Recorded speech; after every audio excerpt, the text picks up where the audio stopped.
மெரிபா paneer soda. I trust மெரிபா. Petrol விலை இன்னைக்கு 3 ரூபா ஏறி இருக்கு, டீசல் விலையும் 3 ரூபா ஏறி இருக்கு. ஒரு பொதுமக்களா அது உங்களை எப்படி ஃபீல் பண்றீங்க? ரொம்ப கஷ்டம்தான். குடும்பத்தை அன்னாடே டெய்லி வேலைக்கு போகிறாங்க பார்த்தீங்களா, அவங்க சம்பளத்தை வாங்கி இந்த பெட்ரோலை போட்டு அவங்க குடும்ப நடத்துறது ரொம்ப கஷ்டம்தான். எல்லா காய் விலை, மார்க்கெட்டில் ப்ரொஃபஷனல் விலை எல்லாமே ஏறும். வண்டி ஓட்டுறத கொஞ்சம் நிறுத்திக்கணும். இம்பார்ட்டண்ட்டாக போனோம்னாக்கா எடுத்துகிட்டு போகலாம். ஒரு நாளைக்கு 300க்கு 400க்கு பெட்ரோல் போகும். இப்போ நமக்கு காசு பத்தாது. அதில் எந்த ஆட்சி வந்தாலும் பெட்ரோலோட ரேட்டை வந்து ரெடியூஸ் பண்ணுறத ஐடியா இருக்கா இல்லைன்னு கூட தெரியல. ஸோ இதை கொஞ்சம் கம்மி பண்ணால் இன்னும் கொஞ்சம் நல்லா இருக்கும். இன்னும் யாருன்னா எல்லா வண்டியெலாம் வித்துற வேண்டியது தான். அதே மாதிரி மோடி அவர்கள் இங்கே வந்து பொது வாகனங்கள் யூஸ் பண்ணுங்க, அவர் காசு கொடுத்தா போகலாம் பஸ்ஸுக்கு. எல்லாத்துக்கும் பொது வண்டியை யூஸ் பண்ணோன்னா காசு கொடுத்தா போக வேண்டியது தான். நடுத்தர குடும்பத்துக்கு சேர்ந்தவங்களுக்கு ரொம்ப கஷ்டம். அதுவும் அதை விட கீழே இருக்கிறவங்களுக்கு இன்னும் அதை விட மோசம். டெய்லி வேலைக்கு போகிறவங்களெல்லாம் நாட்டினுடைய பிரதமரே பாதுகாப்பு எல்லாத்தையுமே காரோட வெஹிக்கிள்ஸ் எல்லாமே குறைச்சிருக்காங்க. இண்டிகேஷன் கொடுக்குற மாதிரி தான் தெரியுது. எங்கள் வாழ்வாதாரம் ஃபுல்லாகவே எல்லாமே பாதிக்குது. 60 ரூபா விற்று இந்த கேஸ் இன்னைக்கு 100 ரூபா விற்கிது. நாங்களும் வண்டி ஓட்டணும், வீட்டுக்கு செலவும் பார்க்கணும். டெலிவரி ஏற்கனவே பிரச்சனையில தான் போயிட்டு இருக்கு. இதுக்கு மேலே ஏறாமல் இருந்தால் நல்லது. ஏறிச்சுன்னா நமக்கு இன்னும் கொஞ்சம் லாஸ் தான்.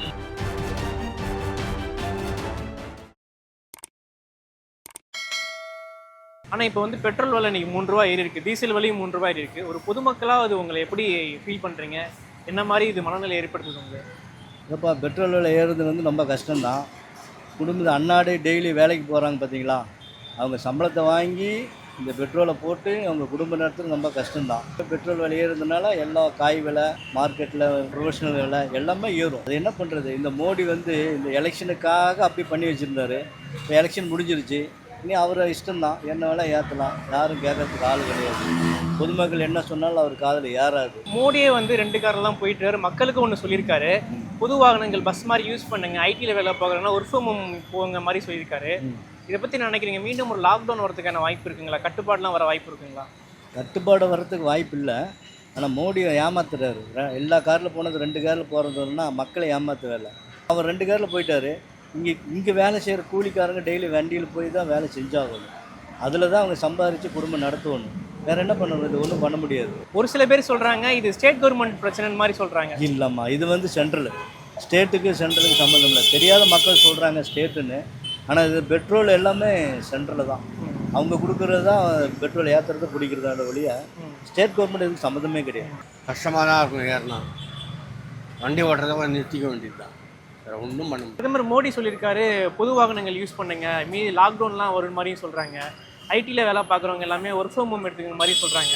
இன்னும் வந்து இந்த மாதிரி ஆகிட்டு இருக்குமா? லாக்டவுன்லாம் ஆக வாய்ப்பு இருக்குங்களா? கவர்மெண்ட்டுக்கு ஏதாவது அட்ஜஸ்ட் பண்ணி தான் வண்டி ஓட்டுறத கொஞ்சம் நிறுத்திக்க வேண்டியது தான். இம்பார்ட்டண்ட்டாக போனோம்னாக்கா எடுத்துகிட்டு போகலாம். மற்ற நேரத்தில் பை வாக்கா சைக்கிள் யூஸ் பண்ணுறது. இதுக்கு வழி இல்லைங்களா? இன்னும் ஏறுன்னு மாதிரி சொல்கிறாங்க. போயிட்டு இருக்கு. வண்டி ஓட்டுறத நிறுத்த வேண்டியது தான். அதுக்கு என்ன பண்ண முடியும்? வந்தாக்க ஒன்றும் பண்ண முடியாது. இதுன்னு இல்லை, எல்லாமே ப்ராப்ளம் தானே. பெட்ரோல்னு கிடையாது, எல்லாமே ப்ராப்ளம்ல தானே போய் முடியும். இப்போது பெட்ரோல் விலைனால மற்ற விலைவாசியும் ஏறுமோ? காய்கறி ஏற வாய்ப்பு இருக்குமா? சான்ஸ் இருக்குது. பெட்ரோல் விலை ஏறினா, டீசல் விலை ஏறினா எல்லாமே ஏறதான் செய்யுது. ஒன்றும் பண்ண முடியாது. இது ரொம்ப கஷ்டமாக தான் இருக்குது. எந்த ஆட்சி வந்தாலும் இதுக்கு பெட்ரோலோட ரேட்டை வந்து ரெடியூஸ் பண்ணுறத ஐடியா இருக்கா இல்லைன்னு கூட தெரியல.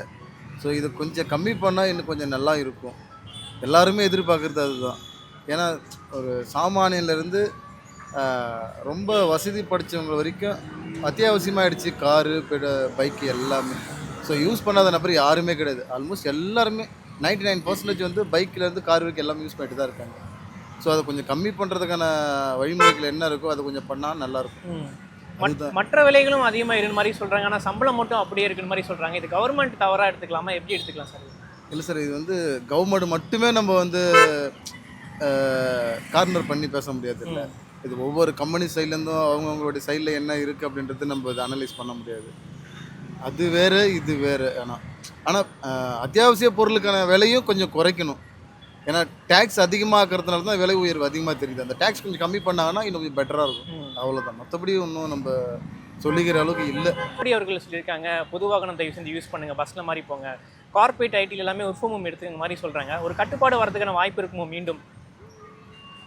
இல்லை, ஒரு இண்டிகேஷன் கொடுக்குற மாதிரி தான் தெரியுது. ஏன்னா அவர் சொல்கிறது வந்து அவருக்கு இருக்கிற அந்த பாதுகாப்பு எல்லாத்தையுமே காரோட வெஹிக்கிள்ஸ் எல்லாமே குறைச்சிருக்காங்க. ஒரு 2 கார் மட்டும்தான் போயிருக்கு. ஸோ இது வந்து ஒரு நாட்டினுடைய பிரதமரே இந்த நிலைமைக்கு அவர் ஒரு முடிவெடுத்து பண்ணிட்டு இருக்கும்போது சாமானிய மக்களும் கொஞ்சம் யோசிக்க ஆரம்பிப்பாங்க. ஒரு பிரதமரே அந்த அளவுக்கு பண்ணிட்டு இருக்காரு, நாமளும் கொஞ்சம் கண்ட்ரோல் பண்ணணுன்ட்டு அவங்க கீழே இருக்கிற எம்பியிலேருந்து எம்எல்ஏஸ்லேருந்து எல்லாமே கொஞ்சம் வாகனத்தை கம்மி பண்ணுவாங்க. இது பொதுமக்களும் அதை பார்த்து அதுக்கு தகுந்த மாதிரி நாமளும் கொஞ்சம் ஒத்துழைக்கணும். ஏன்னா குறை சொல்லக்கூடாது எதையுமே. நாட்டுக்கு நல்லது நடக்குதுன்னா எல்லாமே இது கொஞ்சம் தாங்கி தான் ஆகணும். அதில் நமக்கு ஃபுல்லாக ஆகாது. நமக்கு ஒரு நாளைக்கு 300க்கு 400க்கு பெட்ரோல் போகும், அதிகமாக போகும்.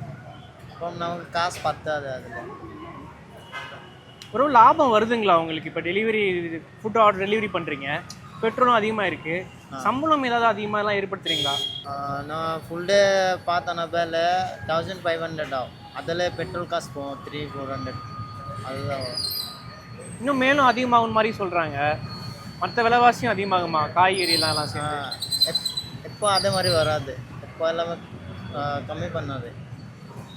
எல்லாமே ஜிஎஸ்டி டேக்ஸ் எல்லாமே கொடுக்கணும். அதுதான். ஒரு மாதத்துக்கு எவ்வளோ பெட்ரோல் போடுவீங்க? ஒரு மாதப்பா 15,000 ரூபாய் போகும். 15,000 போடுறீங்களா? சம்பாதிக்கிறது சம்பளத்துக்கு 25 ஆகும்.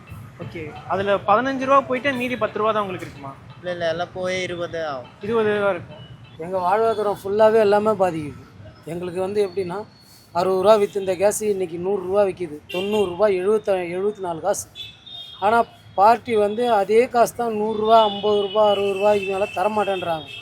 எங்களால் என்ன பண்ண முடியும்? நாங்களும் வண்டி ஓட்டணும், வீட்டுக்கு செலவும் பார்க்கணும், எல்லாமே பார்க்கணும். இதில் பசங்களுக்கு ஸ்கூல் ஃபீஸ் கட்டணும், எல்லாம் பண்ணணும். இதை வச்சு நாங்கள் என்ன பண்ண முடியும் சொல்லுங்கள்? எங்களால் ஒன்றுமே பண்ண முடியாது. 10 ரூபா சேர்த்து கேட்டால் சண்டை போடுறாங்க கஸ்டமர். எங்களுக்கு வந்து இவ்வளோ தான் மினிமம் சொல்லி எங்களுக்கு கவர்மெண்ட்டில் ஏற்றி கொடுத்தாங்கன்னா நாங்கள் யாருக்கிட்டையும் பேரம் பேச வேண்டியதே கிடையாது. ஆனால் அதுவும் செய்யலை. இதோ இத்தனை வருஷம் ஆகிப்போச்சு, 20 வருஷம் ஆச்சு எங்களுக்கு மீட்ரு கட்டணம் ஏற்றி. இது வரைக்கும் ஒன்றுமே பண்ணலை. கவர்மெண்ட்டு அப்படியே தான் இருக்குது. இதில் வேறு பைக் டாக்ஸி வேறு விட்டுட்டாங்க. பைக் டாக்ஸி விட்டால் மொத்த சவாரியும் அவனுங்களே ஏற்றிட்டு போயிடுறாங்க. எங்களுக்கு வாழ்வாதாரம் ரொம்ப கம்மியாக இருக்குது. அவங்களுக்கு டீ போர்டும் கிடையாது. எல்லாம் ஓன் போர்டில் எல்லாம் அவங்க ஐடி பீப்பிள் கூட ஓட்ட ஆரம்பிச்சிட்டாங்க இப்போது. அதனால் எங்களுக்கு சுத்தமாக வாழ்வாதாரம் சுத்தமாக முடங்கி போச்சு. இதோ இப்போது வண்டி போட்டு 11 மணிக்கு போட்ட வண்டி மணி என்னாவது பாருங்கள், 1:15 ஆகுது. வருமானமே கிடையாது. இதில் வேறு ஃப்ரீ பஸ் வேறு விட்டுட்டாங்க. மொத்த சவாரியும் போச்சு. மொத்தமாக எங்களுக்கு இல்லை வாழ்வாதாரம். அவரும் போட்டு 10:30 மணிக்கு போட்டார். நான் அதுக்கப்புறம் வந்து போட்டேன். இது வரைக்கும் சவாரி கிடையாது, சவாரியே இல்லை. எங்களுக்கு இன்னமும் மேலே மேலே மேலே எங்களுக்கு அடிபட்டு தான் இருக்கும். அப்படி இருந்தும் இதில் தான் வாழ்ந்துட்டுருக்கோம். எவன் வந்தாலும் ஆட்சியில் எவனும் உருப்பிட மாட்டான். இவன் அடித்த முதல்ல அவன் அடிக்க போகிறான். ஆனால் நாங்கள் எப்பவும் இப்படி தான் நிலமை, எங்கள் நிலமை இதான். இவன் தான் பெரிய ஆள், அவன் தான் பெரிய ஆள் இல்லை. நாங்கள் இன்னைக்கு 71 வயசு ஆகி போச்சு. காங்கிரஸும் டிஎம்கே இருந்துச்சு. அதை விட்டு ஒதுங்கி வரும்போது நான் அண்ணாடத்துக்கு வந்துட்டேன். அண்ணாடுறது இவ்வளோ காலமாக நான் இருந்துக்கிட்டு இருக்கேன். எல்லோரும் முதல்ல அடிச்சுக்கிட்டு தான் இருக்கேன். எவனு வந்து இவனு தூக்க போகிறானா பிஸியை பார்ப்போம். அவ்வளோதான் என்னால் முடிஞ்சது. இதை ஒன்றும் யாரும் ஒன்றும் பண்ண முடியாது. இன்னும் ஏறும் மாதிரி சொல்கிறாங்களே சார். இன்னும் யாருன்னா எல்லாம் வண்டியெலாம் விற்றுற வேண்டியது தான். வண்டியெலாம் விற்றுட்டு பெட்ரோல் பங்கு வர வேணாம். பிரதமர் மோடி அவர்கள் என்ன சொல்லியிருக்காருன்னா, நீங்கள் வந்து பொது வாகனங்கள் யூஸ் பண்ணுங்க, பெட்ரோல் தட்டுப்பாடாக இருக்குது, ஒர்க் ஃப்ரம் ஹோம் எடுத்துக்கங்க, ஐடியில் வேலை பார்க்குறவங்க எல்லாருமே சொல்கிறாங்க. பொது வாகனம்னா எப்படி புரியல? பஸ்ஸு இந்த மாதிரி பஸ்ஸு அது மாதிரி போக சொல்கிறாங்க. அந்த மாதிரிலாம் சொல்கிறாங்க. அவர் காசு கொடுத்தா போகலாம் பஸ்ஸுக்கு. எல்லாத்துக்கும் பொது வண்டியை யூஸ் பண்ணோன்னா காசு கொடுத்தா போக வேண்டியது தான். இதனால் இன்னும் வேறு விலைவாசிலாம் ஏற வாய்ப்பு இருக்குங்களா? ஆமாம் சார், கண்டிப்பாக ஏறி தான் ஆகும். ஏற்றுனா அதுக்கு தகுந்த மாதிரி சம்பளம் ஏறணும். சம்பளம் ஏற்ற மாட்டுறாங்க, அதே சம்பளத்தை தான் வச்சுக்கிறாங்க. என்ன காரணமாக இருக்குன்னு நினைக்கிறீங்க சார்? சம்பளம் உயர்வு இல்லை, ஆனால் வந்து மற்ற விலைவாசிலாம் ஏறிட்டே இருக்குது. என்னன்னு சொல்கிறது எங்களுக்கே ஒன்றும் புரியல. வந்துக்கிற முதலமைச்சர் தான் ஏதாவது பண்ணணும். அதுதான் அது பண்ணால் நல்லாயிருக்கும். என்ன இருந்தாலும் போட்டு தான் ஆகணும், ஓட்டி தான் ஆகணும். ஆமாம், வேறு வழியே கிடையாது. சம்பளம் ஏற்றினாலும் சரி, ஏற்றாமல் போனாலும் சரி, நம்ம யூஸ் பண்ணி தானே ஆகணும். ஒரு எமர்ஜென்சினா பண்ணி தானே ஆகணும். நீங்கள் என்ன வண்டி சார் வச்சுருக்கீங்க? எத்தனை வண்டிக்கு வச்சுருக்கீங்க? நான் ஒரு வண்டி தான் வச்சுக்கிறேன், ஆக்டிவாக வச்சுக்கிறேன். அதுக்கு ஒரு நாளைக்கு ஒரு 2 நாளைக்கு ஒரு வாட்டி 350 ரூபா பெட்ரோல் போடுறேன். பெட்ரோலுக்கே மாதத்துக்கு ஒரு பட்ஜெட் ஒதுக்குறதா இருக்கு. அதுக்கு தனியாக பட்ஜெட் ஒதுக்கணும். ஆனால் சம்பளம் ஏற்றி தர மாட்டாங்க. இப்படி இருந்தாலும் கஷ்டப்பட்டு போட்டு தானே ஆகும். நம்ம யூஸ் பண்ணி தான் ஆகும். இதான் குறைச்சா நல்லாயிருக்கும், ஆனால் குறைக்கிற அளவுக்கு வாய்ப்பு இல்லையே. இருக்க ஏறி தான் போகும். நீங்கள் ஒரு மாதத்துக்கு எவ்வளோ போடுவீங்க பெட்ரோல் போடுறது இருக்கட்டும், எவ்வளோ ரூபாய்க்கு போடுவீங்க? ஒரு வாரத்தில் 200 போடுவேன், அப்படியே பெருக்க வேண்டிய. இப்போ மற்ற விலைவாசி ஏறுமாண்ணா? இப்போ பெட்ரோல் விலைவாசிலாம் ஏறி இருக்கு. இது ஏறினா எல்லாம் ஏறிடும். பெட்ரோல் தானே மெயின். எங்கே போனாலும் வண்டி, காய் வாங்க போனாலும் வண்டி, பால் வாங்க போனாலும் வண்டி. யாரும் இப்போ நடக்கத்தே இல்லை. அதெல்லாம் ஏறத்துக்கு தான் வாய்ப்பு இருக்குது, இறங்குறதுக்கு வாய்ப்பு. மோடி அவர்கள் சொல்லியிருக்காங்க, பஸ்ஸில் பொது வாகனத்தில் யூஸ் பண்ணுங்க, ஐடியில் வேலை பார்க்குறவங்களாம் ஒரு ஷோ மாதிரி எடுத்துக்கிற மாதிரி சொல்கிறாங்க. நிறைய கட்டுப்பாடுகள் வர வாய்ப்பு இருக்குமோ? இருக்குதுன்னு தான் சொல்கிறாங்க. முடிஞ்ச அளவுக்கு நம்ம குறைக்க பார்ப்போம். எல்லாரும் அது மாதிரி செயல்படணும். நடுத்தர குடும்பத்துக்கு சேர்ந்தவங்களுக்கு ரொம்ப கஷ்டம். அதுவும் அதை விட கீழே இருக்கிறவங்களுக்கு இன்னும் அதை விட மோசம். டெய்லி வேலைக்கு போகிறவங்களுக்கெல்லாம் மேலே இருக்கிறவங்க இந்த கம்பெனி இது மாதிரி இருக்கிறவங்களுக்கு அவங்களுக்கு அந்த பிரச்சனை கிடையாது. இருந்தாலும் இந்த பண அதிகரிப்பு ரொம்ப என்ன காரணமாக இருக்கும் இப்போ அதிகரிச்சுட்டே இருக்கிறதுக்கு? மேலும் மேலும் அதிகரிக்கும் மாதிரியும் சொல்கிறாங்க. என்ன பண்ணுறது? அதான் கேட்டால் ஈரானுடைய இதுன்னு சொல்கிறாங்க. அப்புறம் இந்தாண்ட இஸ்ரேலோடைய, ஈரான் பண்ணதால அமெரிக்கா பண்ணுறதுக்கு இப்படின்னு சொல்கிறாங்க. எல்லாம் என்னைக்கு அதுக்கு அனுப்பி இருந்தாலும் நம்ம நாட்டில் என்ன பண்ணுறாங்களோ அதெல்லாம் சொல்ல முடியும். உலக அளவில் நடக்குது வேறு. நம்ம பிரைம் மினிஸ்டர் என்ன பண்ணுறாங்களோ அதுதான் நம்ம பண்ண முடியும். ஒரு மாதத்துக்கு நீங்கள் எவ்வளோ பெட்ரோல் செலவு போடுவீங்க? எனக்கு ஒரு நாளைக்கு 200 ரூபா போடுறேன். ஒரு நாள் பண்ணால் 2 நாள் ஓடும். இப்போ அது முடியாது. இப்போ வாகனம் எவ்வளோ வச்சுருக்கீங்க? என்ன வண்டி? நான் ஒரு வண்டி தான், 2 வீலர் மட்டும்தான். அதுவே எனக்கு கஷ்டம் தான். ஏன்னா என்னுடைய உழைப்புக்கு இந்த ப்ரைஸ் ஹைக்காக வந்து ரொம்ப கஷ்டம் தான். ஏன்னா ஏர்னிங் அதிகமாக கிடையாது இல்லை. அதனால் இது மற்ற விலைவாசி எல்லாத்தையும் ஏறது வாய்ப்பு இருக்காங்க. எல்லாமே ஏறும். ஏன்னா இது வரும்போது எல்லாமே சொல்கிறாங்க தான், பிரைம் மினிஸ்டர் தங்கத்தை வாங்க குறைங்க, பெட்ரோல் எல்லாம் இது பண்ணுங்க அப்படின்னு சொல்லிட்டாரு. அதனால் இனிமேல் அது அப்படி தான் ஆகும். நம்மளும் அது கூட ஒத்துழைச்சி தான் ஆகணும், வேறு வழி கிடையாது. ஆனால் சம்பளம் வந்து ஒரே இதாக தான் இருக்குது, இந்த மாற்றம். ஆமாம், அது ஒன்றும் பண்ண முடியாது. ஏன்னா அது வந்து சில கவர்மெண்ட்டில் இருக்கிறதெல்லாம் வரலாம், ப்ரைவேட்டாக இருக்கிறவங்களுக்கு அவ்வளோதான் கொடுக்க முடியும். அவங்க நேச்சர் ஆஃப் டியூட்டி அதில் இருக்குது. அதனால் எல்லாமே அது பொறுத்து தான் இருக்குது. மெயின் எங்களுக்கு ரொம்ப பாதிக்குது. ரயிலே சுத்தமாக கிடையாது. வந்தால் இன்னைக்கெல்லாம் உட்காந்துட்டு ஒரு 500 ரூபா ஓட்டின்னு போனால் பெரிய விஷயம். ஃபோனில் ஓட்டுறவங்க ஓட்டுறாங்க அப்படி. அது எங்களுக்கு ஃபோனில் ஓட்ட தெரியாது. வந்தால் வரோம், இல்லைன்னா உட்காந்து வந்துட்டு அது டைம் ஆச்சுன்னா ஒரு 8 மணி 10 மணி நேரம் ஆச்சுன்னா உட்காந்து வந்துட்டு போக வேண்டியது. அதுதான் எங்களுடைய பாதிப்பு. ரொம்ப பாதிப்பு தான் இப்போ சுத்தமாக. இதுக்கு என்ன காரணமாக இருக்கும் நினைக்கிறீங்க? என்ன காரணம்னா எல்லாம் ஃப்ரீ ஃப்ரீ ஃப்ரீ ஃப்ரீ எல்லாமே. இப்போ விஜய் வந்திருக்காரு, அவரும் பஸ்ஸு எல்லா பஸ்ஸும் ஃப்ரீன்னு தான் அறிவிச்சிருக்காரு. இன்னும் எப்படின்னு தெரியல. டீலக்ஸ் எல்லாம் ஃப்ரீன்னு அறிவிச்சாரு. இன்னும் அதெல்லாம் ஃப்ரீயாக தான் விட்றாங்களா இல்லை என்னன்னு தெரியல. இது வரைக்கும் எங்களுக்கு பப்ளிக்கு சொன்னால் தான் தெரியும். ஆனால் பஸ்ஸு எல்லா பஸ்ஸும் நிறைய பஸ்ஸு நிறைய அவங்களுக்கு சௌகரியமாக இருக்குது. வராங்க, நிற்கிறாங்க, 5 நிமிஷம் என்ன ஒரு பஸ்ஸு, 5 நிமிஷம்னா ஒரு பஸ்ஸு வந்துன்னே இருக்குது, போயினே இருக்குது. ஏன்னா உள்ள லோக்கல் ஏன்னா வராங்க பாருங்க, அதான் வந்தால் 1 2 அவங்களும் வந்துடுறாங்க, ரேட்டு கேட்குறாங்க, ரேட்டு கேட்டு போயினே இருந்துடுறாங்க. சுத்தமாக கேஸ் கிடைக்கல. நாங்கள் போகிறது வந்து ஏர்போர்ட்டு போனோம், இல்லைன்னா டி நகர் போகிறோம். அதுலேயே கேஸ் வந்து 110 ரூபா கிட்ட வருது 1 கிலோ கேஸ். இதில் என்னன்னா எங்களுக்கு இந்த ராபிடோ, இந்த ஓலா இதெல்லாம் எடுத்துகிட்டு கவர்மெண்ட் எங்களுக்கு மீட்ரு போட்டு எங்களை வாழ்வாதாரத்தை பெருக்க வச்சாங்கன்னா எங்களுக்கு கரெக்டாக இருக்கும். மீட்ரு போட்டாவே நாங்கள் போதும். பப்ளிக்கிட்ட நாங்கள் சண்டை போட வேண்டிய வேலையே எங்களுக்கு கிடையாது. பப்ளிக் எங்களை வந்து கேட்க அழகாக உட்காந்தாங்களா மீட்டரை போட்டு போனால் போட்டுன்னு போயிடாது. அதை ஏன் பண்ணலாம்னு நினைக்கிறீங்க? மீட்டர் தீர்மானிக்கிறது தாங்க பண்ண மாட்டாங்க. இந்த ஆட்சிலையும் அந்த 2 ஆட்சிலையும் வந்து பண்ணுறேன். ஜெயலலிதா இருந்தாங்க, அவங்க பண்ணுறேன்னாங்க, இந்த மீட்ரு கொடுத்தாங்க. அது கொடுத்து அதுக்குள்ளே பார்த்தா அந்த மாதிரி. அதுக்கப்புறம் இவங்க யாரும் வந்து எதுவுமே பண்ணல. மீட்ரு கட்டணமும் ஏற்றலை எங்களுக்கு, அதே ரேட்டில் இருக்கிறாங்க. இப்போ மீட்டரும் இல்லை எங்களுக்கு. நாங்கள் டிமாண்ட் பண்ணி தான் ஓட்டணும். 50 ரூபா வர்றதுக்கு நாங்கள் 80 ரூபா போனால் தான் எங்களுக்கு கட்டுப்படி ஆகும். இப்போ இருக்கிற சூழ்நிலை 100 ரூபா ஆகுதுன்னா அது 120 ரூபா போனால் தான் கட்டுவோம். அதை வரமாட்டேன்றாங்க. பார்த்தீங்க ஏட்டாக்கா என்ன எங்களுக்கு ஜிபே இவ்வளோ தான் வருது, ஓலா ஊப்பர்லாம் எங்களுக்கு இவ்வளோ தான் வருது. அதனால் விலைவாசி தெரிய மாட்டேங்குது. அவங்களுக்கு விலைவாசி ஏறின்னு தான் இருக்குது எல்லாருக்குமே. நாங்கள் போய் டீ சாப்பிட்டாலும் அது 15 ரூபா தான் வாங்குறாங்க. நீங்கள் போய் சாப்பிட்டாலும் அது 15. ஆட்டோவுக்கு மட்டும் ஏற்றியே கொடுக்க மாட்டேன்றாங்க. யாரும் ஒரு 20 ரூபா கேட்டால் கூட சண்டை வாக்குவாதம் தான் ஆகுது எங்களுக்கு. ஆகணும். ஆட்டோ ஓட்டுறவங்க பயணிகள் எல்லாருமே வந்து ரொம்ப அவசரப்பட்டு தான் இருக்காங்க. பயணிகளும் சரி, ஆட்டோ டிரைவரும் சரி. என்ன ப்ராப்ளம்னா கேஸ் கிடைக்க மாட்டேங்குது. ரொம்ப தட்டுப்பாடாக இருக்குது. ஒரு இடத்துக்கும் கேஸ் போகிறதுக்கு நாங்கள் இங்கேருந்து ஒரு பங்குக்கு போகிறதுக்கு 7 கிலோமீட்டர் 8 கிலோமீட்டர் போய் நிற்கிறோம். கியூவில் நின்று தான் 1 ஹவர் 2 ஹவர் நின்று தான் கேஸ் போட்டுன்னு வரோம். பயணிகளுக்கு அது தெரியல. ரேபிட்டோ, ஓலா, ஊஃபர் என்ன மாதிரி இதில் மட்டும்தான் அவங்களோட இது கருத்து தெரிவிக்கிறாங்க. இதுதான் எங்களுக்கு இவ்வளோ தான் காட்டுது, நீங்கள் என்ன இவ்வளோ கேட்குறீங்க அப்படின்றாங்க. அவங்களுக்கு அதை பற்றி தெரியவே இல்லை. மக்களாகிய அவங்களுக்கு தான் வந்து மீடியான்றவங்க நீங்கள் தான் போய் அதை வந்து சப்மிட் பண்ணணும். இன்னொன்று என்னென்னா எங்களுக்கு மீட்ரு உயர்த்தி கொடுத்தாங்கன்னா நாங்கள் கரெக்டாக போட்டு ஓட்டுறதுக்கு வாய்ப்பு உண்டு. ஆனால் அதை வந்து செய்ய மாட்டேன்றாங்க. இப்போ வந்து சிஎம்மு இதை முயற்சி எடுத்தால் எங்களுக்கு நல்லபடியாக இருக்கணும். நாங்கள் ஆதரவு தெரிவிக்கிறோம். அதுதான் மெயினாக தூக்கணும். ரேபிட்டோ, ஓலா, ஊபர் இதுமாரி எதுவுமே இல்லாமல், அது இல்லாமல் பைக் டாக்ஸின்னு சொல்லிட்டு இருக்காங்க, அவங்களையும் இது பண்ணணும். இதுதான் எங்களுக்கு மெயின். டெலிவரி ஏற்கனவே வந்து பிரச்சனையில் தான் போயிட்டுருக்கு. பெருசாக இதில் வந்து ஆனால் என்ன ரொம்ப ரேட்டு ஏறலை அப்படிங்கிறது ஒரு சின்ன ஆறுதல். ஏற்றுக்க தான் செய்யணும், வேறு வழி இல்லை. உங்களுக்கு லாபம் வருதுங்களா? லாபம் குறைஞ்சிரும், அவ்வளோதான், வேறு எதுவும் பண்ண முடியாது. சரி, வேறு வழி இல்லை, நம்ம ஊரோட ஒத்து தான் ஆகணும்.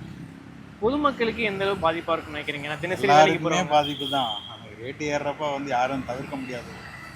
இவ்வளோ நாள் ஏறலை, அதனால் கொஞ்சம் திருப்தியாக வேண்டியதுதான். இதுக்கு மேலே ஏறாமல் இருந்தால் நல்லது. ஏறிச்சுன்னா நமக்கு இன்னும் கொஞ்சம் லாஸ் தான். ஓகே. மோடி அவர்கள் சொல்லியிருக்காங்க, ஒர்க் ஃப்ரம் ஹோம் மாதிரி போயிருங்க ஐடியில் வேலை பார்க்குறவங்களாம். அவரே வந்து வாகனத்தை குறைச்சிட்டாரு, 2 வெஹிக்கிள் தான் யூஸ் பண்ணிட்டு, கார் தான் யூஸ் பண்ணுற மாதிரி சொல்கிறாங்க. மீண்டும் ஒரு கட்டுப்பாடு வர வாய்ப்பு இருக்குங்களா? வந்தாலும் நம்ம தான் ஏற்றுக்க தான் செய்யணும். ஏன்னா எல்லா இடத்துலையும் இதை விட ரொம்ப மோசமான நிலைமையில இருக்கிறாங்க. நமக்கு கொஞ்சம் ஃப்ளெக்சிபிள் இருக்குது, கிடைச்ச வரைக்கும் யூஸ் பண்ணி பண்ணிக்க வேண்டியது. ஏறுது இறங்குது, அதை பற்றி நம்ம ஒன்றும் இப்போ சொல்ல முடியாது. வேறு ஆட்சியை பற்றி எது கேட்குறீங்களா? மோடி அவர்கள் சொல்லியிருக்காரு, லாக்டவுன் மாதிரி வர மாதிரி வாய்ப்பு இருக்கலாம். ஏன்னா அவரே வந்து வண்டி வாகனம்லாம் கம்மி பண்ணியிருக்காரு, 2 கார் தான் யூஸ் பண்ணிட்டு இருக்காரு. ஒரு பிரதமரே பார்த்தீங்கன்னா ஐடியில் வேலை பார்க்குறவங்க எல்லாமே வந்து ஒர்க் ஃப்ரம் ஹோம் எடுக்க மாதிரி சொல்லிட்டு இருக்காங்க இப்போதைக்கு ப்ரைவேட் கம்பெனிஸ்லாம். எப்படி பார்க்குறீங்க? மீண்டும் கட்டுப்பாடு வர வாய்ப்பு இருக்குமா? இந்த மாதிரிலாம் ஒன்றும் இல்லை, இந்த மாதிரி வாய்ப்பு இல்லை. ஒன்றும் விலை ஏறின்னு தாங்க இருக்கும். இனிமேல் எந்த வேலை தான் இறங்குன்னு சொல்லுங்கள். எந்த வேலையும் இறங்க போகிறதில்லை, ஏறின்னு தான் இருக்கும். மக்கள் அதுக்கேற்ற மாதிரி வாழ வேண்டியது, வேறு என்ன பண்ணணும்? இதனால மற்ற விலைகளும் ஏறும்ல, அடிப்படை தேவைக்கான விலை எல்லாமே அடிப்படை ஏறின்னு தாங்க இருக்குது. இன்னைக்கு எந்த வேலை இறங்கியிருக்கு நீங்கள் சொல்லுங்கள். எந்த கவர்மெண்ட் வந்து எது வந்தாலும் இனிமேல் இறங்கிறதுக்கு சான்சஸே கிடையாது. என்ன அதுக்கேற்ற மாதிரி வருமானம் பார்த்துக்க வேண்டியது தான், வேறு ஒன்றும் பண்ண முடியாது. ஆனால் ஊதியம் வந்து பெருசாக அதே அளவு தானே இருக்குது, விலைவாசி தானே ஏறிட்டு இருக்கு. இது யார் தவறுன்னு எடுத்துக்கலாமா? ஊதியம் பெரிய அளவுக்கு ஏறலைன்னு யார் சொன்னால்? ஏறின்னு தான் இருக்குது. யார் கம்மியான சம்பளம் வாங்கிட்டு இருக்காங்க? எங்கே கம்மியான சம்பளம் எங்கே கொடுக்குறாங்க சொல்லுங்கள்? சென்னை பொறுத்த வரைக்கும் வாழ்றதுக்கு எவ்வளோ இருந்தால் வாழலாம்? சென்னை வாழணுன்னா எவ்வளோ இருந்தாலும் பத்தாது, எவ்வளோ சம்பாதிச்சாலும் பத்தாது. வாழணுன்னா வாழ்ந்து தான் ஆகணும். அதுக்கு என்ன பண்ணணும்? வருமானத்துக்கு ஏற்ற மாதிரி நம்ம வருமானத்தை தான் அதுக்கேற்ற மாதிரி பண்ணிக்கணும், தவிர ஒன்றும் பண்ண முடியாது. எந்த கம்பெனியுமே இப்போ ஐடி கம்பெனி எடுத்துனா இந்த இடத்துல சம்பளம் கம்மியானா உடனே பேப்பர் போட்டு வேறு கம்பெனி தானே போகிறாங்க, அதே கம்பெனியில் உட்காந்துருக்காங்க. இப்போ நாங்களே வேலை செய்கிறேன்னா இந்த வேலைன்னா வேறு வேலைக்கு போகிறோம்ல, எங்கே வருமானம் வருதோ அதுக்கேற்ற மாதிரி போயிட்டே இருக்கும். அப்போ நம்மளை பொறுத்த வரைக்கும் வருமானம் அதிகமாக எடுத்ததை தேடிட்டு போயிட்டு இருக்கும்போது விலைவாசி ஏறும்போது அதுக்கேற்ற மாதிரி வாழ்ந்தாகணும், வேறு என்ன பண்ண முடியும்? அப்படி இல்லைன்னா ஊர் பக்கம் போய் எங்கேயா கிராம பக்கத்தில் உட்காந்து வேண்டியதான். சிட்டி லைஃப் விட்டுட்டு சிட்டியில் வாழணுன்னா அதுக்கேற்ற மாதிரி நம்ம என்னவோ அதுக்கேற்ற மாதிரி பண்ணிக்க வேண்டியது தான். இல்லை முடியாதுன்னா காலம் பூரா முடியாமல் போக வேண்டியது தான். கவர்மெண்ட்டை குறை சொல்லி என்ன பிரயோஜனம் சொல்லுங்கள்? மற்ற இன்னைக்கு வேர்ல்டு லெவலில் கவர் பண்ணி பார்த்தீங்கன்னா இது வந்து ஒரு பெரிய ஒரு விலைவாசியை ஏற்றன்னு சொல்லவே முடியாது. என்ன சொல்கிறீங்க? எல்லா இடத்துலையும் விலை ஏறின்னு தான் இருக்குது. இப்போ கேஸ் எல்லாம் ஏறிட்டு தான் இருக்குது. அதுக்கு என்ன பண்ண முடியும்? ஒன்றுமே பண்ண முடியாது. மெரிபா பன்னீர் சோடா. I trust மெரிபா.